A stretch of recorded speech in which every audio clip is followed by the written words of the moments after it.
Welcome all of you in Galaxy science classes. बच्चे कैसे हैं आप सब? उम्मीद अच्छे होंगे और अपनी स्टडी अच्छे तरीक़ा से कर रहे होंगे। तो बच्चों, आपके सामने एक प्यारा सा टॉपिक इनवर्स ट्रिग्नोमेट्री फंक्शन लेकर आए हैं। जो बच्चे, यह चैप्टर आपके एग्जाम और जेईई के लिए बहुत ही इम्पोर्टेंट होने वाला है।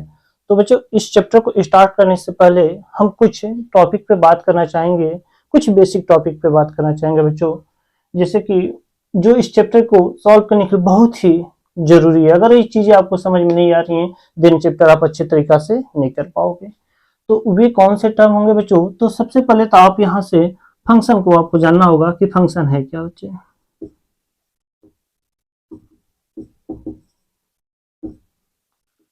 पहले तो आपको फंक्शन जानना होगा बच्चों कि फंक्शन क्या होता है।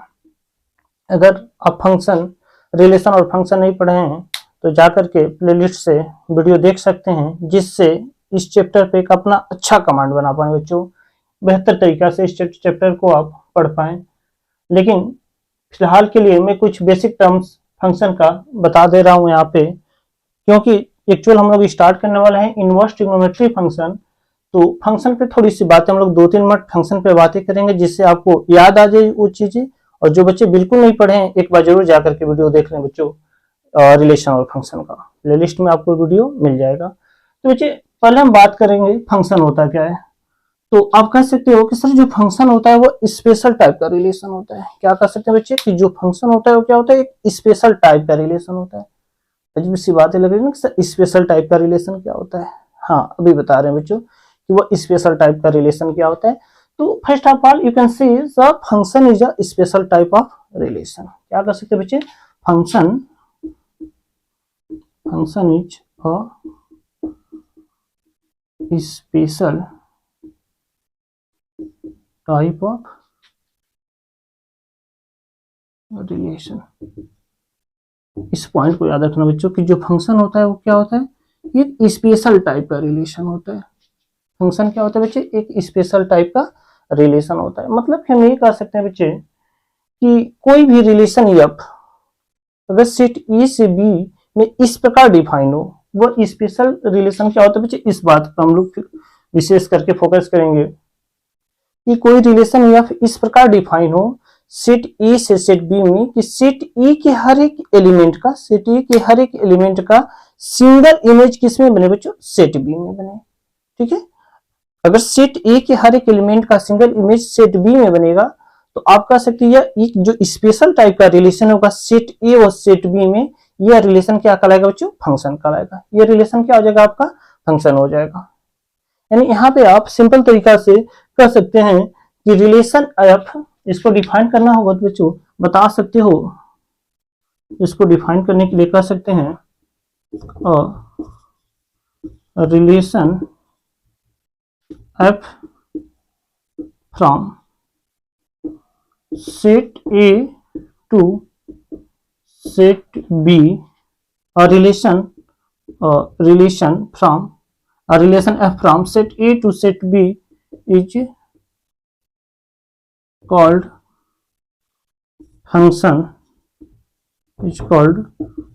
function if every element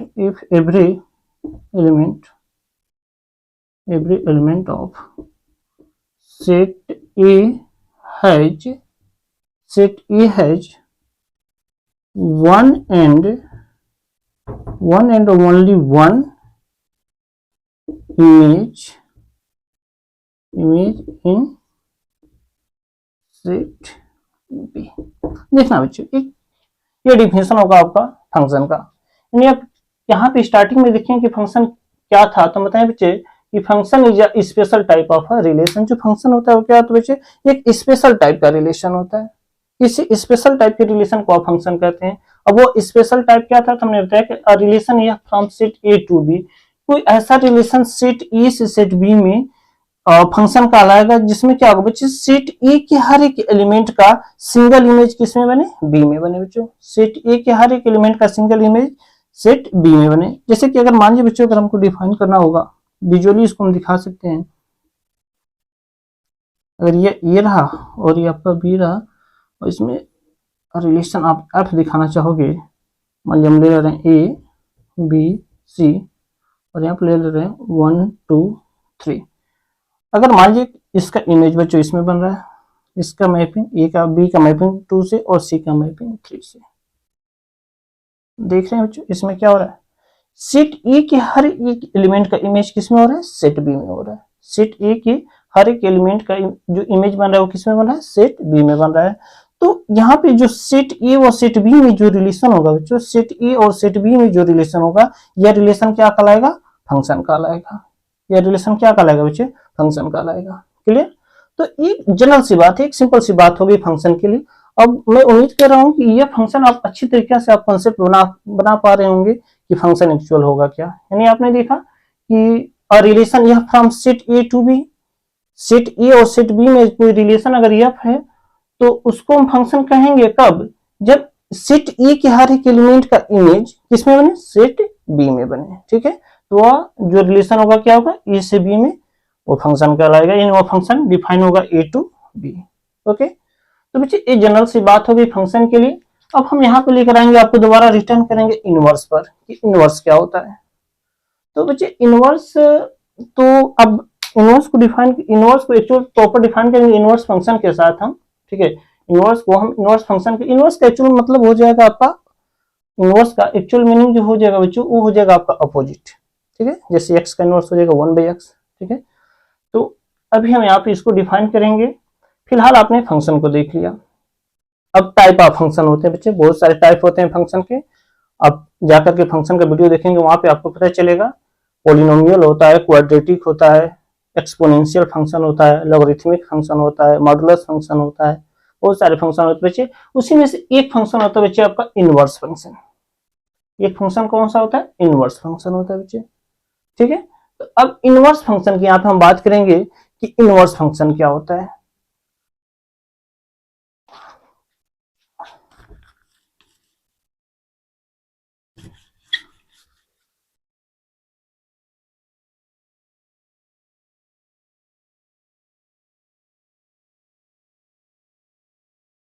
जी बच्चों, तो हम लोग बात करेंगे यहाँ पे इनवर्स फंक्शन क्या होता है।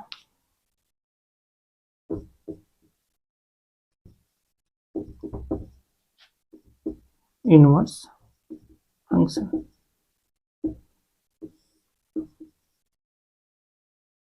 तो बच्चे इनवर्स फंक्शन के लिए आप कह सकते हैं if a function F defined from A to B, if a function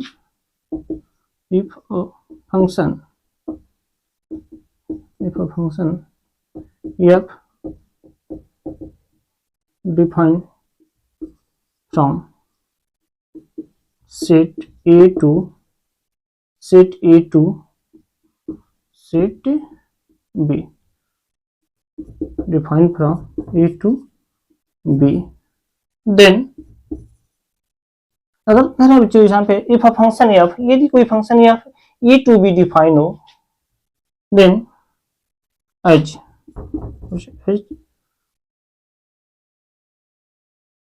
जैसे बच्चों यहाँ पे आप देख लो एक बार, और इसको हम दिखाते हैं कि यह फंक्शन कोई है ए टू बी डिफाइन है बच्चों। अगर कोई function A to B define हो, यहाँ पे आप लिख सकते हो बच्चों एम एन पी 2 3 4, एम का मैपिंग 2 से, एन का मैपिंग 3 से, पी का मैपिंग 4 से बच्चों। ठीक है, और ये फंक्शन एफ डिफाइन है।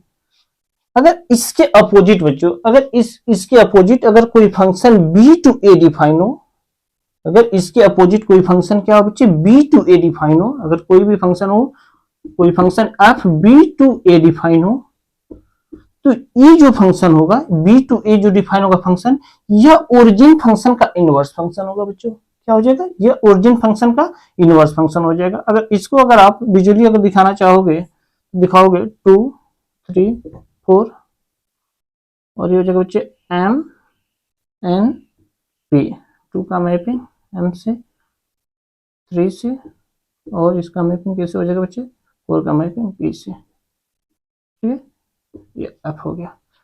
तो आप देख रहे हो बच्चे कि इनवर्स फंक्शन क्या, हमने अब इन दोनों विजुअल डायग्रामों से आप क्लियर कर गए होंगे कि आपका इनवर्स फंक्शन होगा क्या। यानी आप कह सकते हैं कि if a function F defined from set A to B, यदि कोई भी function A to B define हो, ठीक है।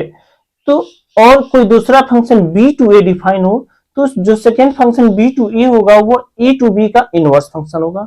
और जनरल सी बात है बच्चों, हम कहते हैं कि जो इनवर्स फंक्शन होता है, इनवर्स फंक्शन जो होता है वह रियल फंक्शन और इनवर्स फंक्शन में कुछ अगर मान लीजिए समानता हम देखना चाहें तो क्या हो जाएगा, तो आप कह सकते हैं इनवर्स फंक्शन का जो डोमेन होगा, इनवर्स फंक्शन का जो डोमेन होगा बच्चों वह क्या होगा, रियल फंक्शन का रेंज होगा।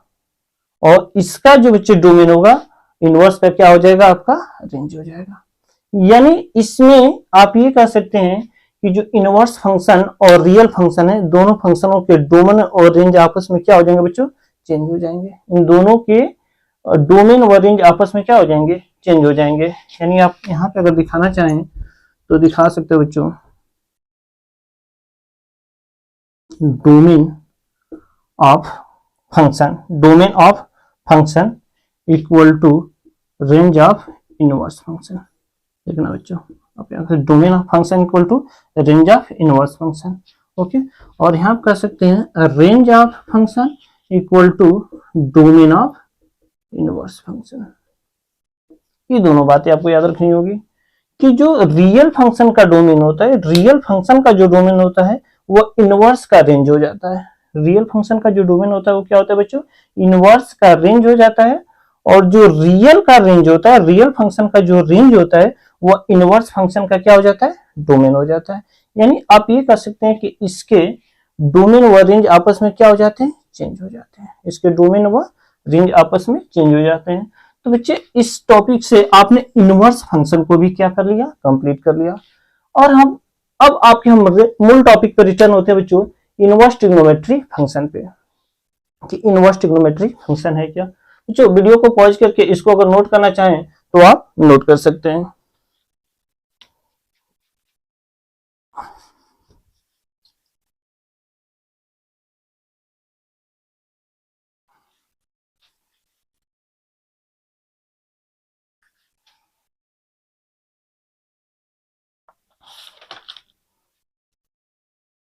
तो बच्चे अब देखिए हम आपके टॉपिक पे बात रिटर्न हो गए, इनवर्स ट्रिग्नोमेट्री फंक्शन। ये कुछ बेसिक बातें थी जो इनवर्स ट्रिग्नोमेट्री फंक्शन में हर वक्त आपको इसकी जरूरत पड़ेगी। अब बता दें बच्चे इनवर्स ट्रिग्नोमेट्री फंक्शन में कि किसी भी फंक्शन का अगर आपको इनवर्स करना होगा, किसी भी फंक्शन का अगर आपको इनवर्स करना हो तो वो फंक्शन क्या होना चाहिए बच्चों, वह फंक्शन 1 1 व ऑन 2 होना चाहिए। अगर कोई फंक्शन 1 1 और ऑन 2 है तब आप उस फंक्शन का क्या कर सकते हो, इनवर्स कर सकते हो। अगर वह फंक्शन 1 1 और ऑन 2 नहीं है तो आप उस फंक्शन का इनवर्स कभी नहीं कर सकते बच्चों। अगर वह फंक्शन 1 1 और ऑन 2 नहीं है तो उस फंक्शन का इनवर्स आप नहीं कर सकते हैं। ओके, अब जैसे ट्रिग्नोमेट्री फंक्शन कुछ आप बेसिक क्लासेस में ट्रिग्नोमेट्री फंक्शन पढ़े होंगे, as like sine, cosine, tan, cot, sec, cosec, जो बच्चे, और इनके बेसिक ग्राफ भी पढ़े होंगे आप। ठीक है, साइन के बेसिक ग्राफ पढ़े होंगे, कोसाइन के ग्राफ पढ़े होंगे, टैन के ग्राफ पढ़े होंगे, कॉट के ग्राफ पढ़े होंगे, सेक के ग्राफ पढ़े होंगे, कोसेक के ग्राफ पढ़े होंगे। अगर ग्राफ नहीं पढ़े हैं बच्चे तो जाकर के आप क्लास प्लेलिस्ट से इसकी वीडियो को जरूर आप देखिएगा। फिलहाल तो मैं यहाँ पे उस ग्राफ को दिखाने वाला हूँ।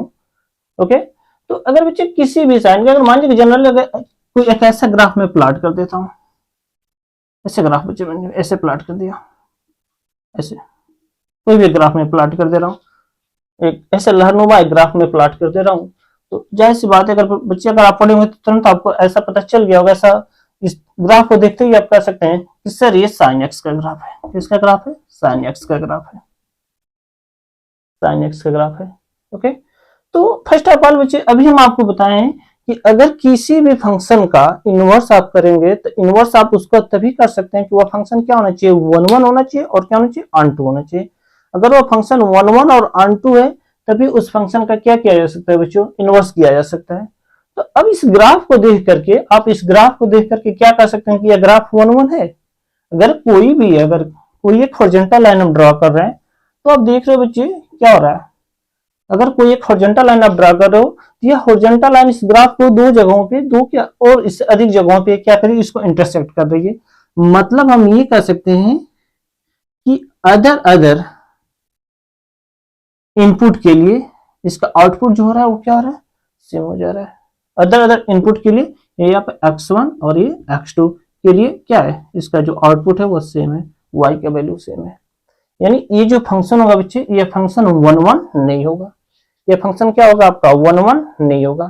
तो जब बच्चे फंक्शन 1 1 नहीं होगा और ये जो फंक्शन 1 1 ऑन 2 नहीं होगा तो फिर इसका हम इनवर्स भी नहीं फाइंड कर सकते। हाँ बच्चों क्लियर है, जब ये फंक्शन 1 1 और ऑन 2 नहीं है तो इस फंक्शन का आप क्या कर सकते हैं, इनवर्स ज्ञात नहीं कर सकते, इनवर्स आप फाइंड ही नहीं कर सकते बच्चों। तो अब क्या करें सर, एक्चुअल हमें पढ़ना तो इनवर्स ट्रिग्नोमेट्री फंक्शन ही है।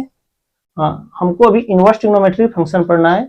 और अभी आप कर रहे हैं कि यह जो जितने भी ट्रिग्नोमेट्री फंक्शन होते हैं वे क्या होते हैं कि 1 1 ऑन 2 नहीं होते हैं। तो जब 1 1 ऑन 2 नहीं होते हैं तो उनका इनवर्स तो हम फाइंड ही नहीं कर पाएंगे। तो इनवर्स फाइंड करने के लिए क्या करें। हाँ बच्चे, ये बहुत ही इंपॉर्टेंट टॉपिक है इस चैप्टर का कि जब ये 1 1 ऑन 2 नहीं है तो इनका इनवर्स नहीं किया जा सकता है। फिर हम इसको इनवर्स ट्रिग्नोमेट्री चैप्टर में अप्लाई कैसे करेंगे, देखना बच्चों, इनको इनवर्स ट्रिग्नोमेट्री चैप्टर में हम इसको हम अप्लाई कैसे करेंगे। आइए इसको हम ग्राफ को प्लॉट करते हैं फिर दिखाते हैं बच्चों।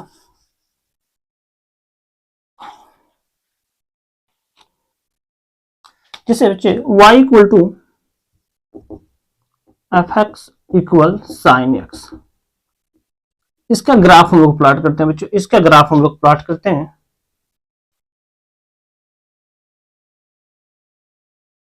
इसका ग्राफ प्लॉट करते हैं बच्चे, X Y X dash Y dash. सबसे पहले बच्चे इसका ग्राफ आप प्लॉट कीजिए। इसका ग्राफ आप प्लॉट करेंगे कुछ ऐसा होगा बच्चे, इसके ग्राफ अगर आप प्लॉट करेंगे तो कुछ ऐसा होगा, ठीक है। और ये क्या होता है बच्चे, अगर मान लीजिए इसका ग्राफ हम y equal to sine X का ग्राफ हम प्लॉट कर रहे हैं, फिर इस पे हम देख रहे हैं ये बच्चे ये हो जाएगा 0, ये 0 हो गया बच्चों। ये क्या होगा आपका बच्चे, ये हो जाएगा आपका π/2, ये क्या हो गया बच्चे पाई हो गया। ये क्या होगा बच्चों, ये हो जाएगा आपका 3π/2, ये क्या होगा 2π होगा। और आगे इस तरह से ये इंक्रीज करता रहेगा बच्चे, ये 0 इसमें लोगे आप, क्या हो जाएगा आपका -π/2, ये क्या होगा -π, यहाँ पे लेंगे ये क्या होगा -3π/2, और यहाँ पे लेंगे ये क्या हो जाएगा -2π हो जाएगा बच्चों। अब आप यहाँ पे देख रहे हैं कि ये सबसे पहले आप देखें कि यह 1 1 ऑन 2 नहीं है। जब ये 1 1 ऑन 2 नहीं है तो इसका इनवर्स हम फाइंड नहीं कर सकते हैं।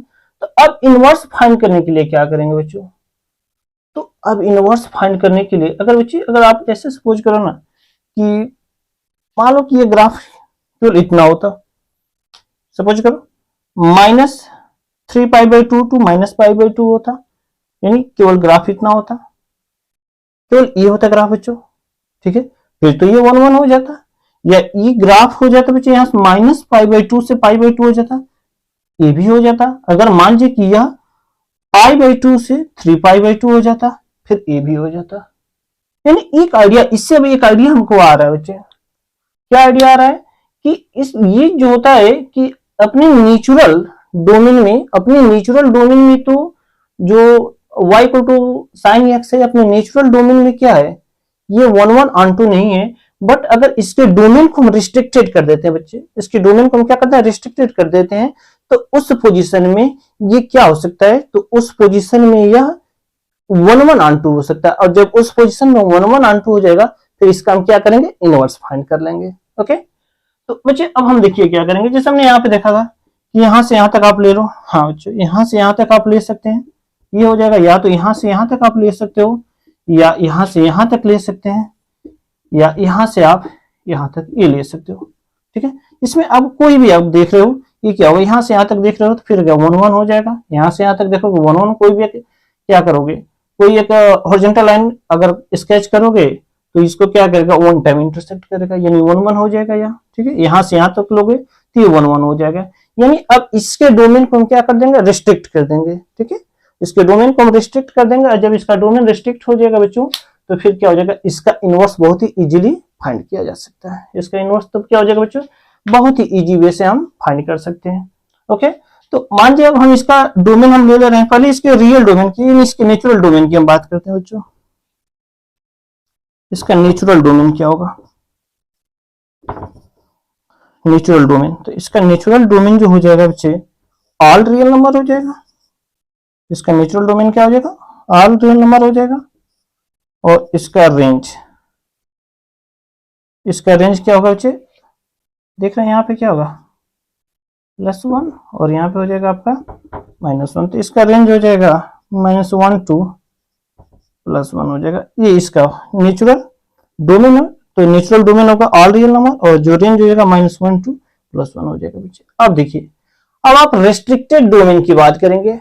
रेस्ट्रिक्टेड डोमेन, तो जब रेस्ट्रिक्टेड डोमेन की बात करोगे बच्चों, इसका रेस्ट्रिक्टेड डोमेन क्या हो सकता है, तो रेस्ट्रिक्टेड डोमेन आप क्या कर सकते हैं, -3π/2 से π/2, यानी या तो यहां से यहां तक ले सकते हो, नहीं तो ए ले सकते हो, नहीं तो π/2 से क्या ले सकते हैं, 3π/2 ले सकते हैं, नहीं तो 3π/2 से आगे ले सकते हैं, या उससे और आगे ले सकते हैं। ये सब के सब क्या होंगे, इसमें से कोई भी अगर आप लोगे तो इसमें क्या होगा, यह फंक्शन 1 1 होगा। इसमें क्या हो जाएगा, यह जो फंक्शन हो जाएगा बच्चे, यह 1 1 हो जाएगा। तो आप किसको लोगे, तो बच्चे अब प्रिंसिपल वैल्यू को अगर हम बात करें यहाँ पे प्रिंसिपल वैल्यू, तो यहाँ पे हम इसका प्रिंसिपल वैल्यू इंटरवल लेंगे। प्रिंसिपल वैल्यू इंटरवल क्या होता है बच्चों, कि जो जनरल वैल्यू होता है ना, जनरल वैल्यू में जो सबसे लिस्ट वैल्यू होता है वो उसका प्रिंसिपल वैल्यू होता है। ओके, तो अब यहाँ पे हम इसके रेस्ट्रिक्टेड डोमेन की बात करेंगे। रेस्ट्रिक्टेड डोमेन, तो बच्चे इसका जो रेस्ट्रिक्टेड डोमेन हो जाएगा वो क्या हो जाएगा, तो रेस्ट्रिक्टेड डोमेन इसका हो जाएगा बच्चे -π/2 to π/2, -π/2 to π/2। ओके, और इसका रेंज क्या हो जाएगा, तो रेंज हो जाएगा -1 to 1।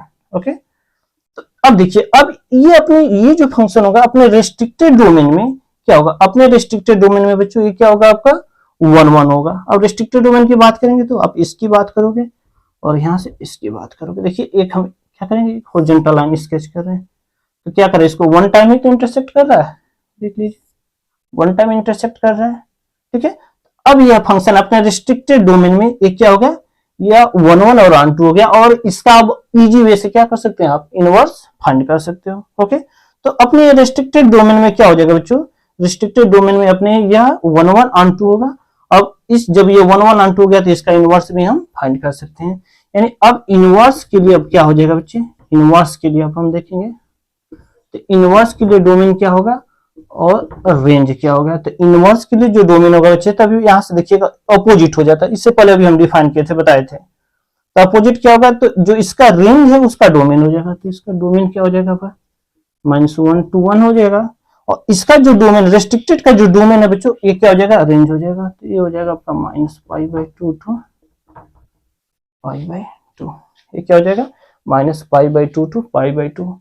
तो इस तरीके से आप क्या कर सकते हैं बच्चे, साइन एक्स का आप इनवर्स फाइंड कर सकते हैं। इस तरीके से साइन एक्स का इनवर्स फाइंड कर सकते हैं। अब इस पे हम क्या करते हैं, इनवर्स का ग्राफ प्लॉट कर देते हैं बच्चे। इस पे इनवर्स का ग्राफ प्लॉट कर दीजिएगा। इस पे अगर इनवर्स का ग्राफ प्लॉट कीजिएगा तो कैसे होगा, देखिए यहाँ पे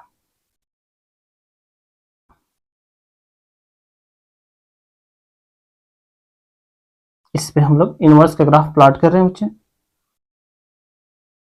अब देखिएगा, जो एक्स पे डोमेन था वो वाई पे हो जाएगा इनवर्स के लिए, और ठीक है, और जो रेंज था वो किस पे हो जाएगा, एक्स पे हो जाएगा बच्चे। तो ये हो जाएगा ग्राफ आपका, ये ग्राफ कुछ ऐसा हो जाएगा बच्चों, ये लहरनुमा होगा, या ये ग्राफ ऐसे हो जाएगा बच्चे इनवर्स के लिए।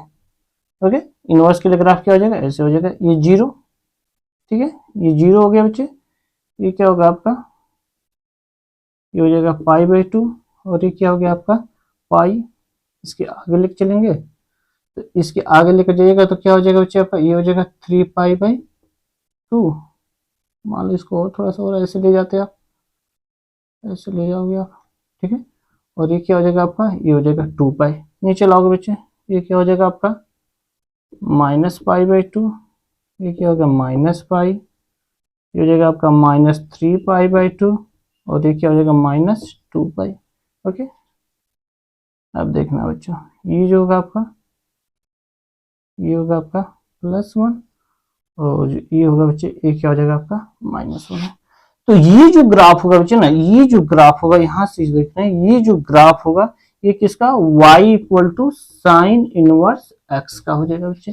ये जो ग्राफ हो जाएगा किसका हो जाएगा, y equal to sine inverse x का हो जाएगा। इससे पहले हम क्या देख रहे थे, y equal to sine x का देख रहे थे, और ये जो ग्राफ है बच्चे ये किसका है, y equal to sine inverse x का है। ओके, तो इस ग्राफ से आज की सेशन से ये तो कम से कम आपको क्लियर हो गया होगा कि किस फंक्शन का, मान लीजिए ट्रिग्नोमेट्रिक फंक्शन का आपने नेचुरल डोमेन में अगर ये 1 1 ऑन 2 नहीं है तो इसके डोमेन को रेस्ट्रिक्ट करके हम क्या कर सकते हैं बच्चों, रेस्ट्रिक्टेड करके इसका हम इनवर्स बना सकते हैं। तो आज के लिए बस इतना है बच्चों। अगर वीडियो आपको अच्छी लगी हो तो लाइक करें, शेयर करें और सब्सक्राइब करें। ओके, और इसके आगे का जो बच्चों और भी जो जैसे ट्रिग्नोमेट्रिक फंक्शन है इनके अगले लेक्चर में हम आप लोग के साथ लेकर के उसको मिलेंगे। Thank you.